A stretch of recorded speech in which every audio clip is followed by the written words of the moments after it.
अस्सलाम वालेकुम, आप देख रहे हैं इनसाइड पाकिस्तान। मैं हूं मोहम्मद ज़फ़ीर। इस वक्त मुल्क को सियासी, आइनी, माशी और इंतज़ामी बहरान जैसे चैलेंजेस दरपेश हैं। नया साल है, उसका आगाज़ हो चुका है और चैलेंजेस पुराने हैं।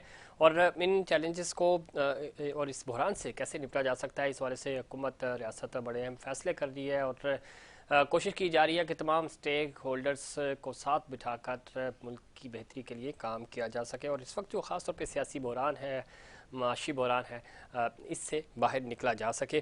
चूँकि वक्त का तकाजा है कि कौमी इत्तफाक राय हो और तमाम स्टेक होल्डर्स मिलकर एक ऐसी पॉलिसी बनाए जो तादेर चले और मुल्क को इस दलदल से निकाल सकें। इस वाले से चूँकि बड़ी बहुत सारी हुकूमत अपोजिशन तनकीद भी करती है एक दूसरे पे और इल्ज़ाम भी लग रहे हैं।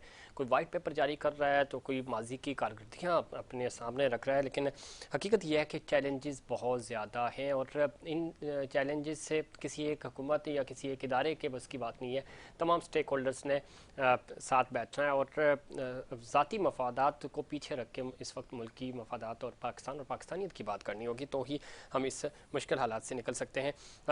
तनकीद हो रही है, ज़ाहिर है हुकूमत के ऊपर भी तनकीद हो रही है और जो अपोजिशन जमातें हैं वो अपोजिशन में तो ख़ास तौर पर पाकिस्तान तहरीक इंसाफ ही है, बाकी इत्तेहादी जमातें हैं तमाम। लेकिन इसके ऊपर बहुत बात हो रही है। आज खान साहब भी कह रहे थे जी, एक्सपोर्ट बढ़ाने के बगैर ना तो एशियन टाइगर बन सकते हैं और ना ही लाहौर को पेरिस बना सकते हैं।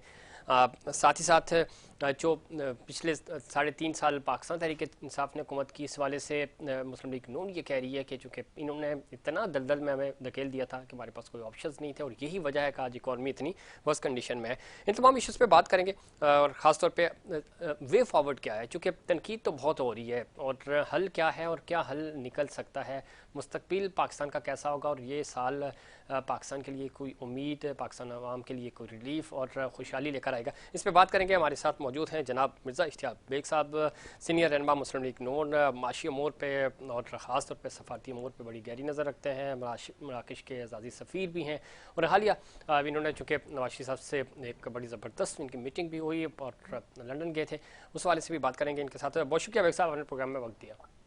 माय प्लेजर जी, थैंक अब यू। उज़मा रियाज जदून साहिबा हमारे साथ मौजूद हैं इस्लामाबाद से, सीनियर रहनुमा पाकिस्तान तहरीक इंसाफ। उज़मा रियाज साहिबा खुश आमदीद कहते हैं आपको भी शो में। बहुत शुक्रिया जी। थोड़ी देर में हमें ब्रिगेडियर रिटायर्ड अहमद सईद मिन्हाज साहब भी हमें ज्वाइन कर चुके हैं। सीनियर दिफाई तजियाकार हमारे प्रोग्राम का हिस्सा होते हैं अमूमन। खुश आमदीद कहते हैं ब्रिगेडियर साहब आपको भी प्रोग्राम में। बहुत शुक्रिया ज़फीर जी। बेग साहब, गुफ्तगू का आगाज़ आपसे करते हैं, फिर हम बाकी पैनलिस्ट की तरफ भी जाएंगे। आपका एक तो हालिया लंदन का दौरा रहा, मियां सबसे मुलाकात रही। चैलेंजेस बहुत ज़्यादा हैं। 2022 की अगर हम बात करें तो ज़ाहिर है बहुत ही मुश्किल साल था पाकिस्तान के लिए, अभी भी मुश्किलात हैं वैसी ही।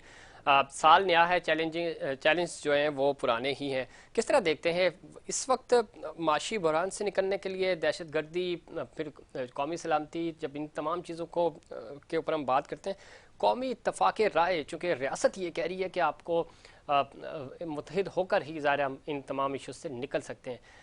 मियाँ साहब के हवाले से भी बताइएगा ख़ास तौर पे, और इस वक्त हुकूमत क्या फ़ैसले लेने जा रही है ताकि तमाम स्टेक होल्डर्स मिलकर आगे बढ़ सकें।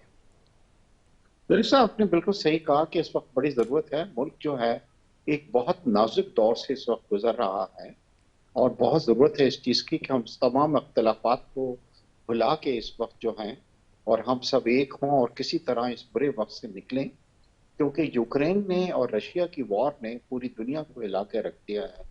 बड़े बड़े कंट्रीज जो हैं, जो कि डेवलप कंट्रीज हैं, इस वक्त आप यकीन करें कि उनकी भी चीखें इस वक्त निकली हुई हैं, क्योंकि महंगाई बढ़ गई है, इन्फ्लेशन बढ़ गया है, इंटरेस्ट रेट बहुत ज़्यादा बढ़ गया है, जी। गैस के प्राइसेस इतने बढ़ गए हैं और पाकिस्तान भी इन्हीं चीज़ों का शिकार है, बल्कि पाकिस्तान इससे ज़्यादा है।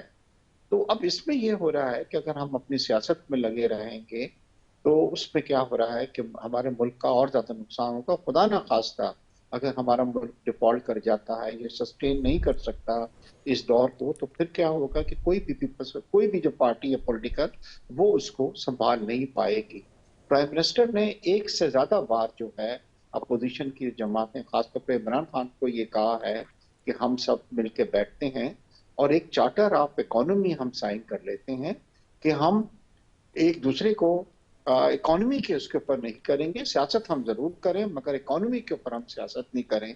बड़े अफसोस की बात है कि हर सुबह उठ के इमरान खान साहब ये कहते हैं कि मुल्क जो है वो डिफॉल्ट होने जा रहा है, मुल्क जो है मतलब श्रीलंका की तरह बन गया है।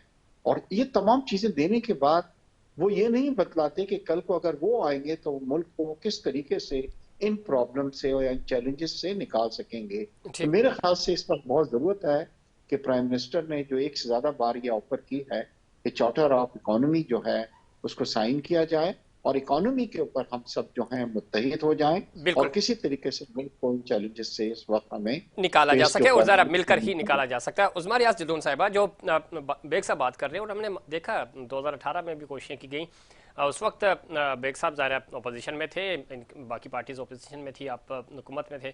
चार्टर ऑफ इकॉनमी के ऊपर उस वक्त भी अमल दरामद नहीं हो सका। और खान साहब आज भी कह रहे हैं कि हम इन लोगों के साथ नहीं बैठ सकते, लेकिन वक्त का तकाजा ये है कि मुत्तहिद होकर तमाम स्टेक होल्डर्स अपनी जो मफादात हैं उनको छोड़कर मुल्की मफाद को तरजीह देनी होगी, ताकि एक दफ़ा चीज़ें एक अच्छी यूनिफॉर्म पॉलिसी बन जाए माशी तौर पे, और ऐसी इस्लाहात हो जाए कि पाकिस्तान जो है वो अपने ट्रैक पे आ सके। और वक्त का तकाजा भी यही है। तो क्यों पाकिस्तान तहरीक इंसाफ जो है वो टेबल पे नहीं आ रही या मुज़ाकरात के लिए तैयार नहीं है? देखिए ज़हीर साहब, सबसे पहली बात तो ये है, इस वक्त जिस तरह से सारी पीडीएम मिलकर ये बात कह रही है कि कौमी इत्तेहाद राय होनी चाहिए और ख़ास तौर पे मईशत के ऊपर होनी चाहिए। बात यह है कि पहले पीडीएम ने सबसे ज़्यादा पीटीआई को क्रिटिसाइज करते हुए कहा कि नाअहल और नाकारा लोग हैं और इनके हाथ में मईशत संभाली नहीं जा रही, और आज ये कहते हैं कि हम सब ने एक जगह पे बैठना है, सियासत अपनी जगह पे करनी है, लेकिन इस वक्त पाकिस्तान के मसले मसाइल को देखना है। सबसे बड़ी बात यह है कि जिस वक्त पाकिस्तान तहरीक इंसाफ 2018 के इलेक्शन के बाद इक़्तिदार में आई, तो उस वक्त के जो हालात थे वो आप सबको पता है। हमारे पास 2 महीने के सिर्फ रिजर्व थे, और उन नामुनासिब हालात के अंदर जिस तरह से खान साहब ने हमारी मईशत को संभाला, और उसके बाद 1 साल के बाद आपको जिस तरह पता है कि इस 3 साल दौरे हुकूमत में 2 साल तो हमारे कोविड की नजर हो गए थे। उसके बावजूद पीडीएम की तरफ से कोई हमारे साथ ताउन नहीं किया जाता था, बल्कि बहुत ज्यादा ऑब्जेक्शन और मुख्तलिफ हम पर तानेजनी की जाती थी, मुख्तलिफ हमारी चीजों को क्रिटिसाइज किया जाता था।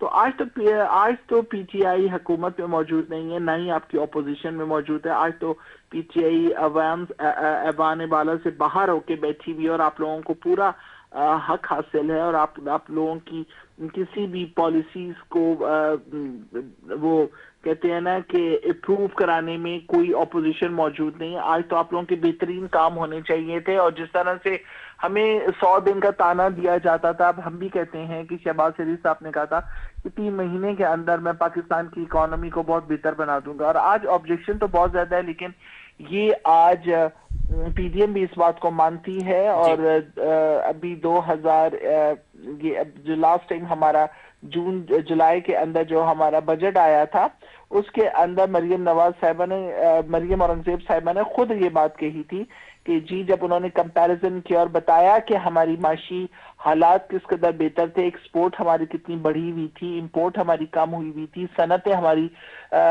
एक वर्किंग उसमें आ गई थी, मजदूरों को नौकरियां मिल रही थी, सारा कुछ था। तो आज तो इन लोगों को कोई मसला होना नहीं चाहिए। आज बेहतरीन जमातें, जो पीडीएम की जो बेहतरीन जमातें हैं, वो इकट्ठी बैठी हुई हैं, शीरो शकर होके बैठी हुई हैं। तो इन लोगों से इतना नहीं हो रहा कि आज ये बेहतरीन माशी पॉलिसी दे सकें। पीटीआई तो बाहर है ना जी, पीटीआई तो किसी चीज के अंदर इन्वॉल्व ही नहीं है। ठीक है, लेकिन स्टेक तो है ना आपके पास 2 सूबे हैं, जीबी है, कश्मीर है, तो आपका एक स्टेक है सारे, तो वो आपके इनपुट के बगैर ये जमातें आगे कैसे जा सकती हैं? देखें, बात यह है कि जिस वक्त हम डिलीवर कर रहे थे, और आज ये कहते हैं कि आज मरियम औरंगजेब साहिबा का मैं बयान सुन रही थी कि ये तमाम जो इस मईशत तबाहली की तरफ जा रही है, ये इमरान खान की वजह से जा रही है। भाई, इमरान खान की वजह से अगर जा रही थी तो आप छोड़ देते हैं ना। जब आप लोगों में इतना दम नहीं था कि आप इन चीजों को ठीक कर सकें, तो छोड़ देते आप।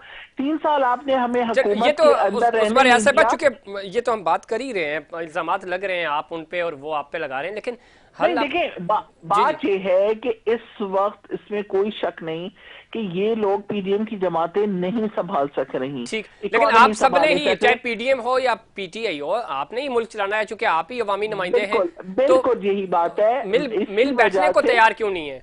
देखिए जी, इसी वजह से देखिए खान साहब ने ऑलरेडी पहले भी ये बात कही थी कि हम ना तो हम पीडीएम के साथ ना बैठ सकते हैं और ना ही हमारी इनके साथ बन सकती है।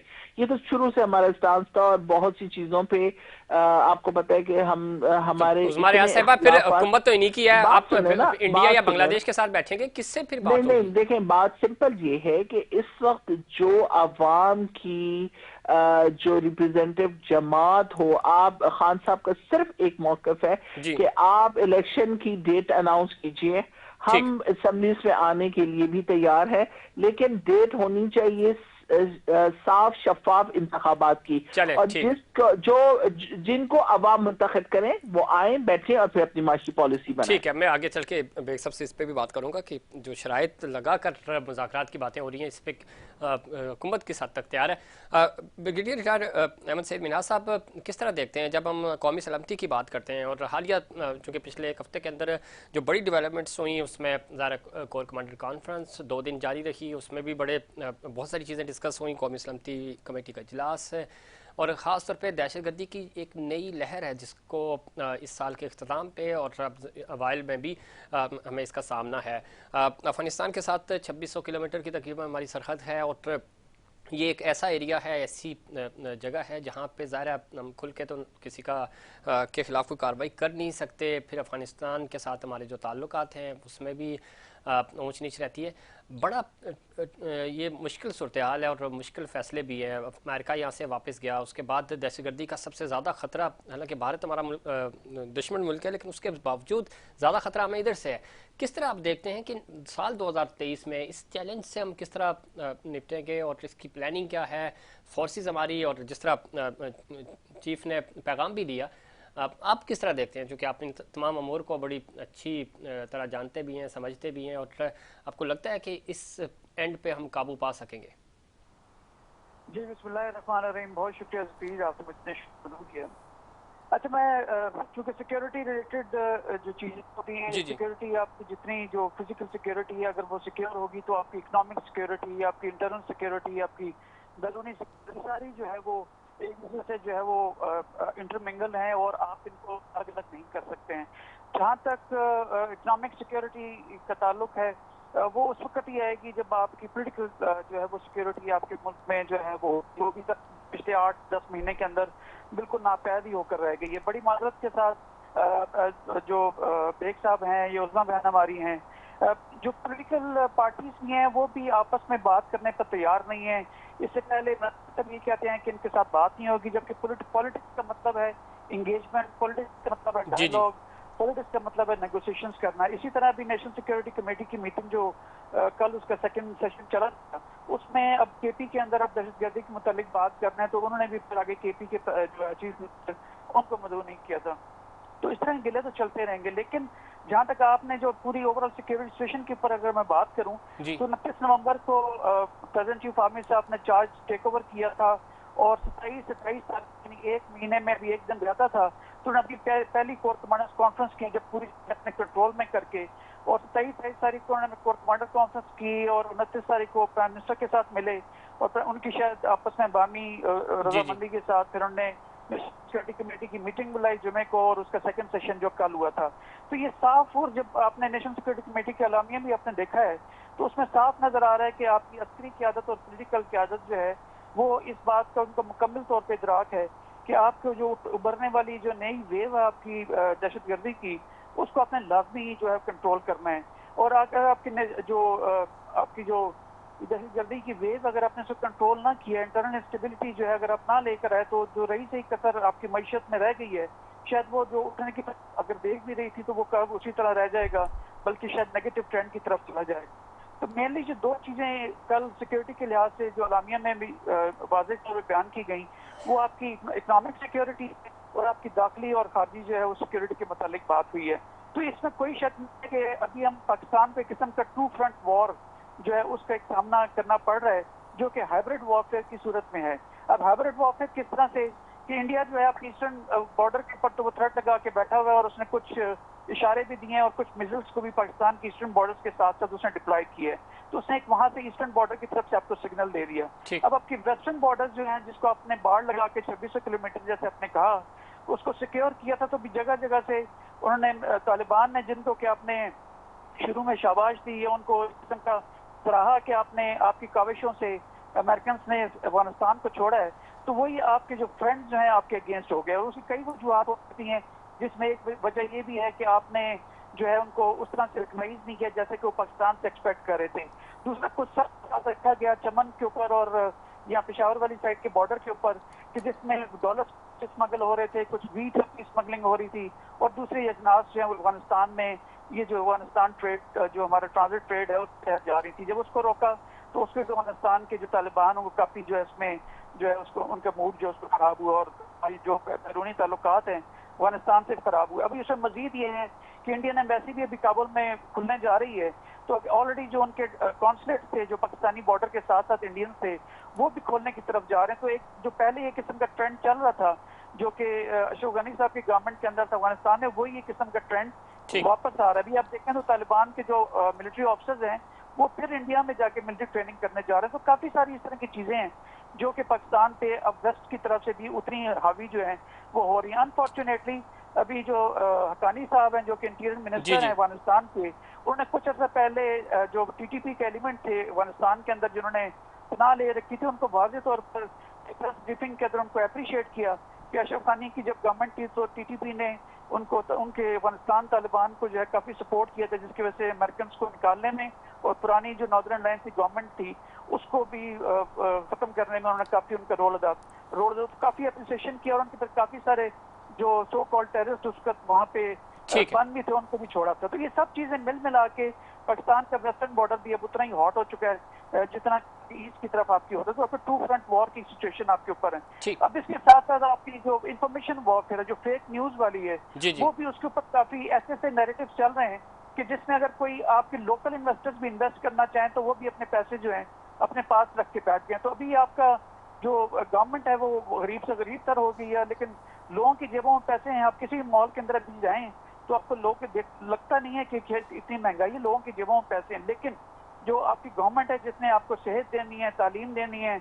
आपको दूसरे आपको डेवलपमेंट करनी है, उनके पास पैसे नहीं है। ठीक है, ये बड़ी इंपॉर्टेंट जी बहुत इंपॉर्टेंट बात आप कर रहे हैं ब्रिगेडियर साहब, और इसमें कोई शक नहीं इस वक्त जो हम चीज़ें देख रहे हैं और जो अवामी रुझान है उसमें कोई इतनी बड़ी तब्दीली नहीं आई और गुर्बत बिल्कुल है, लेकिन दूसरी तरफ जिस तरफ आप इशारा कर रहे हैं ये एलिमेंट भी है। बेग साहब बड़ा इंपॉर्टेंट है चूँकि आपकी मियाँ साहब से भी मुलाकात हुई 2023 में पाकिस्तान की सियासत के लिए भी, और बड़े मुश्किल फ़ैसले पहले ही 8-8.5 महीने हमने देखा कि मुश्किल सूरत हाल है, IMF के पास जाना है, कर्जा लेना है, मुल्क डिफ़ॉल्ट की तरफ जा रहा है नहीं जा रहा है, गैर यकीनी की सूरत हाल है। और इस गैर यकीनी की सूरत हाल में आप खुद ज़रा बिजनेसमैन हैं, आप समझते हैं बिज़नेस को, इंटरनेशनल जो कम्युनिटी है वो कैसे इन्वेस्ट करेगी पाकिस्तान में। तो ये जो ट्रस्ट बहाल करना है या पाकिस्तान का सॉफ्ट इमेज बिल्ड करना है ये कैसे मुमकिन होगा साल 2023 में? जी हाँ, देखिए एक तो मैं बता रहा हूँ, अभी मेरी बहन जो है वो ये कह रही थी बस तमाम मसाइल का हल जो है वो ये है कि इलेक्शन करा दिए जाएं और इमरान खान साहब को ला के सीट के ऊपर बिठा दिया जाए, बकौल उनके पाकिस्तान के तमाम मसाइल जो हैं वो हल हो जाएंगे। देखिए अमेरिका वगैरह में जब भी इलेक्शंस होते हैं और जो अपोजिशंस होती हैं वो आके एक अपना मौशी जो प्लान होता है, पॉलिसी होती है, वो बयान करती हैं। आप मुझे ये बतला दीजिए जी आपके पास क्या ऐसी चीज है कि कल आप आके मईशत को कर देंगी, क्योंकि जब PTI की हुकूमत गई तो आपने देखा है कि कई ममालिक के साथ हमारे ताल्लुकात जो थे वो बहुत खराब थे, इंक्लूडिंग अमेरिका ले लें आप, सऊदी अरेबिया ले लीजिए, चाइना ले लें, तमाम ले लें। देखिए मैं आपको एक चीज का यकीन दिलाता हूँ और वो ये दिलाता हूँ कि इंशाल्लाह ये इमरान खान साहब की जो ख्वाहिश है कि पाकिस्तान डिफॉल्ट हो जाए, ये उनकी ख्वाहिश ही रहेगी। इंशाल्लाह पाकिस्तान डिफॉल्ट नहीं होगा। रीजन बीइंग कि वो कंट्री जिसके $30 बिलियन की रेमिटेंसेस हों और जिसकी $30 बिलियन की एक्सपोर्ट हो, वो कभी डिफॉल्ट नहीं हो सकता। बांग्लादेश की आप मिसाल दे दें या श्रीलंका की मिसाल दे दें, किसी की भी मिसाल दे दें, इंशाल्लाह ये थोड़ा सा सख्त वक्त है और ये देखिए जो ज्यादातर प्रॉब्लम्स हमें फेस करनी पड़ी हैं, जब इमरान खान जब जा रहे थे जी तो जी उन्होंने उस वक्त पे जब ऑयल के प्राइसेस $100 से भी ऊपर थे, उस वक्त इन्होंने सब्सिडी दे दी, जिसकी वजह से IMF भी हमसे नाराज हो गया था और ह्यूज लॉसेस उस वक्त इकोनॉमी को बर्दाश्त करना पड़े थे। इस वक्त देखिए फिर मैं ये कह रहा हूँ कि खुदारा हम इसमें सियासत नहीं खेलें। ठीक। हम इस वक्त चार्टर ऑफ इकोनॉमी या मिसाक मईशत पे हम आ जाएं कि किस तरह मुल्क को हम इस बुरे वक्त से निकालें, क्योंकि इस वक्त बड़े बड़े कंट्रीज जो हैं वो प्रॉब्लम्स का इस वक्त शिकार हैं। देखिए इलेक्शंस जो हैं इस वक्त, डू यू थिंक के हालात हमारे इलेक्शंस के हैं? इलेक्शन जब ड्यू होंगे उसके अंदर करवा देंगे। इमरान खान साहब लेके आए थे कि हम लॉन्ग मार्च कर रहे हैं, उन्होंने तमाम अपनी जितनी भी ख्वाहिशात थी वो पूरी करनी, हसरतें निकालनी। अब इलेक्शन तो अभी कोई होने के चांसेस नहीं है। इलेक्शंस कब होंगे? वो ठीक। जब इलेक्शंस जो हैं वो तो ड्यू बेग साहब होंगे इसमें अगले चूंकि साल। जमात पाकिस्तान तहरीक इंसाफ जो बात कर रही है, अभी उस्मा रियाज साहबा भी कह रही थी कि हम तो ये कह रहे हैं कि जी एक डेट अनाउंस हो जाए कि सपोज अगस्त में, जुलाई में तो वैसे भी मुद्दत पूरी हो रही है, तो वो कह रहे हैं कि जी पता चल जाए, एक डेट फिक्स हो जाए, उसके बाद फिर हम मुज़ाकरात के लिए तैयार हैं। अनाउंस हो तो चुकी है आप कि समझते हैं इलेक्शन जो कि है ये इस फार्मूले अक्टूबर पे के कम अंदर से कम खान साहब को ऑन टेबल लाया जा अक्टूबर के सकता है? अंदर इंशाल्लाह हो जाएंगे। मतलब उसके अंदर, क्योंकि देखिए कानून हमारा जो कॉन्स्टिट्यूशन है उसके अंदर एक मुद्दत होती है जी जी। असेंबली की। वो असेंबली की जो मुद्दत है वो खत्म हो रही है अगले साल शायद अक्टूबर के अंदर। उसके बाद हमारे इलेक्शंस हो जाएंगे। ठीक। खुदारा कुछ महीने आप मतलब लें कि राधा दैन के जी हम लोगों को सड़कों पे लाएंगे, ये काम हम करेंगे। देखिए वह मुल्क को उस नहज पे नहीं लेके जाएं कि कल जब आप आए तो आपसे भी संभालना बहुत मुश्किल हो जाए। और आपने अगर सियासत को इस तरीके से अखाड़ा बनाया तो आने वाले जो लोग होंगे वो भी आपके साथ ताउन ठीक। नहीं करेंगे, जिसका नुकसान जो है वो मुल्क को होगा। बिल्कुल ठीक कह रहे हैं, लेकिन अब इस वक्त चूंकि पाकिस्तान तहरीक इंसाफ टेबल पे आने को तैयार नहीं है, तो बेग साहब आप चूंकि हुकूमत हैं, अपर हैंड है, आप नहीं समझते कि थोड़ी सी नरमी दिखा के इनको इंगेज किया जा सके? जो पिछले दिनों हमने देखा था, अलवी साहब ने कोशिशें की, तो आपकी तरफ से भी डार साहब से बड़ी फ्रिक्वेंट उनकी मुलाकातें हुई हैं, तो इस तरह का कुछ दरमियाना रास्ता निकले ताकि ये जो एक मामलात हैं, डेडलॉक है, ये ख़त्म हो सके? बेग साहब। देखिए अलवी साहब ने जो कोशिशें की थी वो हमारे साथ नहीं की थी, उन्होंने वो बाजवा साहब के साथ की थी, क्योंकि NRO वगैरह चाहिए था इमरान खान साहब को, वो शायद उनको उस वक्त नहीं मिला। कोशिश जरूर की थी उन्होंने। वो देखिए शहबाज हम शरीफ साहब से बैठने भी को मिले हैं ना तैयार सर? हैं। हाँ इमरान खान साहब अगर ये कहते हैं कि जी मैं सबसे बातें कर लूंगा, मैं PDM से बात नहीं करूंगा, वो फलाना चोर है, वो फलाना चोर है, वो फलाना चोर है, जब से आए कि जब आप जनाब चोर की रट लगाते रहेंगे तो किस तरह लोग आपके साथ बैठेंगे ठीक। और आपके साथ बात करेंगे? तो इलेक्शंस इंशाल्लाह आप वक्त के ऊपर जरूर होंगे, डेफिनेटली होंगे। और मईशत जो है आप देखेंगे कि मेरी कुछ अरसे पहले इसाक डार साहब से भी बात हुई है और उन्होंने भी ये कहा है कि हमारा जी देखिए इस वक्त IMF क्या कर रहा है, वो ये कह रहा है कि डॉलर का और रुपीस की जो पैरिटी है उसको आप 250 या 260 पे ले आए। ठीक। अगर हम उनकी ये बात माने, दूसरी वो ये कह रहे हैं कि आप अपने इलेक्ट्रिसिटी के प्राइस बढ़ा दें। IMF ये कह रहा है कि आप अपने पेट्रोल के प्राइसेस भी बढ़ा दीजिए। अब क्या हो रहा है कि अगर ये चीजें हम IMF की $1-2 बिलियन लेने के लिए मान लेते हैं तो उसके बाद जो महंगाई का तूफान आएगा वो देखिए लोग बर्दाश्त नहीं कर सकेंगे। तो सही। हमारे लिए तो जी बड़ा आसान है कि हम IMF की तमाम शराइत मान लें और कहें कि जी ठीक है आप हमें ट्रेंच दे दें, हमारे ज़खायर भी ऊपर हो जाएंगे, लोगों की बातें भी खत्म हो जाएंगी, मगर महंगाई का जो तूफान आएगा वो लोग उसको बर्दाश्त नहीं नहीं कर कर सकेंगे, पाएंगे। बिल्कुल ठीक यही आपने। वजह है कि सरदार जी। साहब ने IMF को कह दिया है कि मैं आपकी तमाम शराइत नहीं मानूंगा जिसका असर जो है वो आवाम के ऊपर पड़े। ठीक है। उस्मा रियाज जुनून साहिबा गुफ्तगू आप सुन रही थी, डॉक्टर साहब ये बेग साहब ये कह रहे हैं कि डॉक्टर साहब से भी मुलाकात हुई थी कि कुछ अर्सा पहले, अभी मियाँ साहब से भी मिलकर आए, और वो ये कह रहे हैं कि ज़रा बड़े मुश्किल फ़ैसले हैं, हमने हुकूमत उस वक्त अपनी जो मुश्किल फ़ैसलों की वजह से ज़रा नुकसान हुआ पंजाब में, आपने देखा, लेकिन उन्होंने पाकिस्तान बचाने के लिए, रियासत बचाने के लिए मुश्किल फ़ैसले लिए। अभी भी कर्ज़े लिए जा सकते हैं, अगर आप पेट्रोलियम मसनूआत की कीमतों में इजाफा करके ज़ाहिर वो बोझ बराह रास्त आवाम पे पड़ेगा। तो ये अच्छा नहीं होगा कि वो कह रहे हैं, पहले भी आपने NRO अपना बाजवा साहब से मुलाकात के लिए तो आपने कोशिशें की अलवी साहब के थ्रू, लेकिन हुकूमत के साथ मिलने को आप तैयार नहीं है, आप ही की तरफ से कहा जा रहा है कि ये चोर है, डाकू है, टैक्स चोर है। और आज खान साहब जो खिताब कर रहे थे उसमें भी उन्होंने सारी चीज़ें गिनवाई, 30 साल खानदानों का कब्जा है, करप्शन हो रही है, पैसे बाहर जा रहे हैं। तो अब जब इस तरह की हार्ड लाइन ली जाएगी दोनों तरफ से तो फिर मुज़ाकरात कैसे होंगे, और ये जो कौमी इत्तफाक है या इत्तेहाद है वो कैसे बरकरार रह सकेगा या कायम हो सकेगा?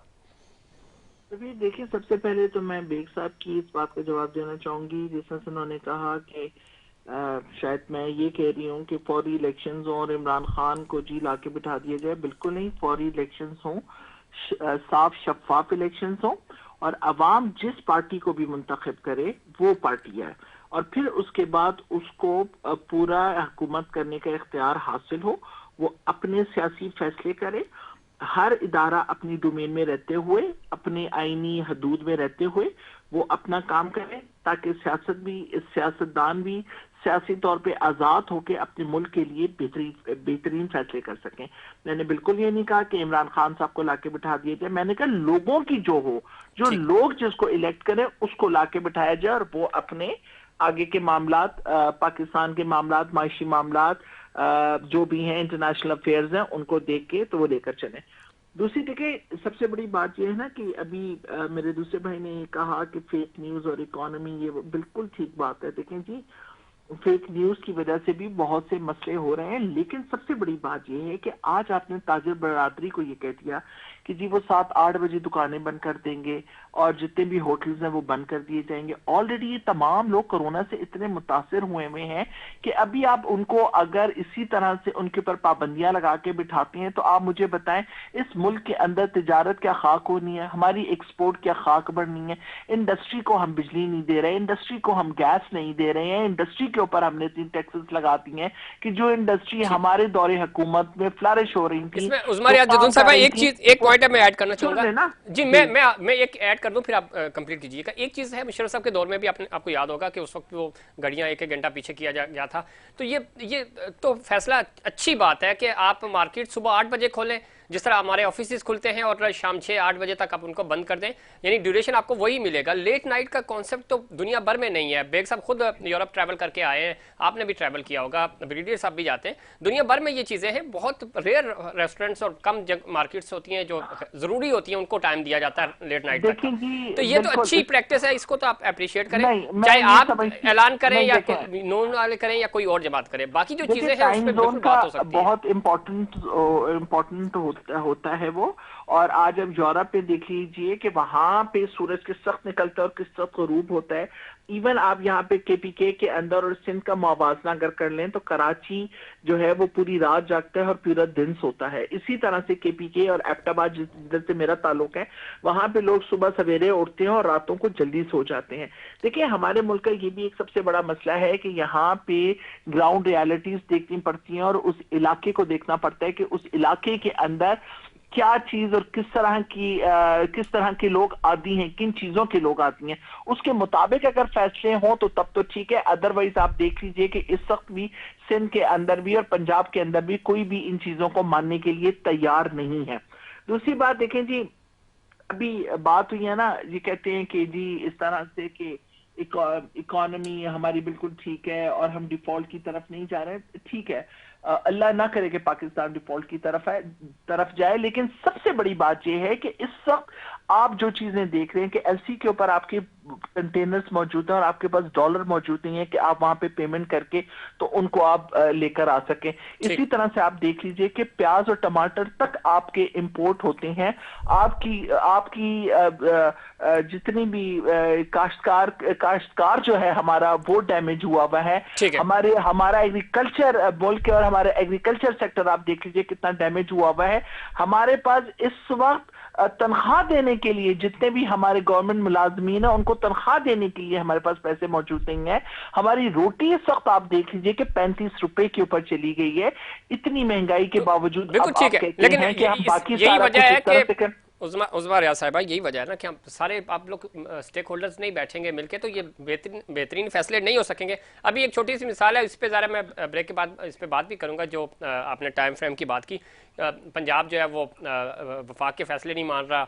इससे पहले माजी में हमने देखा जब आपकी हुकूमत थी तो उस वक्त सिंध वफाक के फैसले नहीं मानता था। तो ये अगर इस तरह चैलेंज होना शुरू हो जाएगी और एक मुल्क के अंदर दो डिवाइड्स होंगे तो ज़ाहिर उसकी वजह से उसका बराह रास्त इम्पैक्ट जो है वो आवाम पे तो जाता ही जाता है, लेकिन जो दुश्मन ममालिक हैं वो भी इस चीज़ का फ़ायदा उठाते हैं। ब्रिगेडियर साहब, एक चीज़ बड़ी इंपॉर्टेंट है, ब्रेक से पहले मैं चाह रहा हूँ कि उस पर ऊपर बात हो जाए। चूँकि कौमी सलामती तो ज़ाहिर जुड़ी है आपकी माशी सलामती से, और जिस पे आपने पहले हिस्से में जिक्र भी किया, लेकिन इस वक्त जो हम देख रहे हैं मुल्क में अफरा तफरी है, स्नैचिंग हो रही है और मायूसी है, और उसकी ज़ाहिर उसकी वजह से बहुत ज़्यादा जो क्राइम में भी इजाफा हमें देखने में मिला। जिस एरिया की आप बात कर रहे थे, फेंसिंग होने के बावजूद हम देख रहे हैं कि वहाँ पे स्मगलिंग और ये सारी चीज़ें दोबारा से सर उठा रही हैं। चूँकि जब गुर्बत बढ़ती है, महंगाई का इजाफा होता है, तो इस तरह की चीज़ें जो हैं वो रोकना नामुमकिन हो जाती हैं, बजट कट्स होते हैं।